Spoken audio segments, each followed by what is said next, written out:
आज मेरी गुफ्तगू ऐसी है जैसे सूरज को चिराग दिखाने के मुतरादिफ है, लेकिन कुछ दोस्तों ने ये कहा मेरा ग्रुप है, फलां ग्रुप है, फलां ग्रुप है। भाई दरिया सतलुज जो जनाब हो रावी हो, उसका मकसद एक ही है, वो समुंदर में जाता है। ये सब एक सावी हमारा मकसद है, बुराई के खिलाफ जहाद करना। उसके बाद जो किसी की पगड़ी उछालता है उसकी नफी करना, खबर लगाना, ये हमारा फ़र्ज़ है और ये हमारा ज़मीर इजाज़त उस वक्त तक मुतमिन नहीं होता जब तक हम खबर ना लगाएं। दूसरी बात ये है, आज तक किसी के पास कोई ईमानदारी का सर्टिफिकेट नहीं है। अल्हम्दुलिल्लाह कोई आदमी हमारे ग्रुप पे कोई उंगली नहीं उठा सकता। मैं दावे से कहता हूँ, कोई अपनी सफाई दे तो उसकी मैं खाम ख्याली है, बड़ी माजरत के साथ उसकी खाम ख्याली है। हमने अल्हम्दुलिल्लाह मुस्बत सहाबत की है, लेकिन ताजरों के साथ हमारा दामन चोली का साथ है। मैं बड़े वसूख से कह, ताजरों ने हम इश्तिहार दिए अदारे को दिया।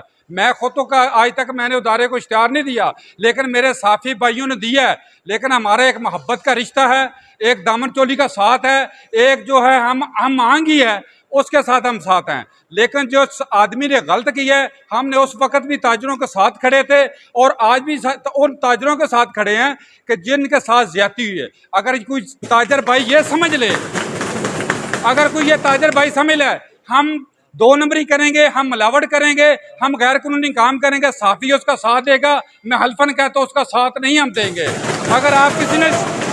अगर किसी ने इश्तिहार देना है तो दे उसको साफी को, अगर नहीं देना तो बेशक वो साफत छोड़ देगा। लेकिन कोई अगर ये ताजर कहे कि हम दो नंबरी करेंगे, हम जेली सर्टिफिकेट में हम टीके लगाएंगे, हम ये किसी को नजायज दवाइयाँ दे के हम सहाफत के लिबाते में ओढ़ के शेड लेके हम बैठ जाएंगे, तो मैं कसम खुदा की मैं अकेला भी उसके खिलाफ लड़ूंगा। लेकिन जहाँ ताजर भाइयों के साथ ज्यादती होगी, ताजर भाइयों के साथ ज्यादती होगी, मैं हल्फन कहता हूँ उसको मुस्बत सहाफत भी करूंगा, उसकी तर्जमानी भी करूंगा, उसके साथ शाना बिशाना खड़ा भी रहूंगा। बहुत शुक्रिया।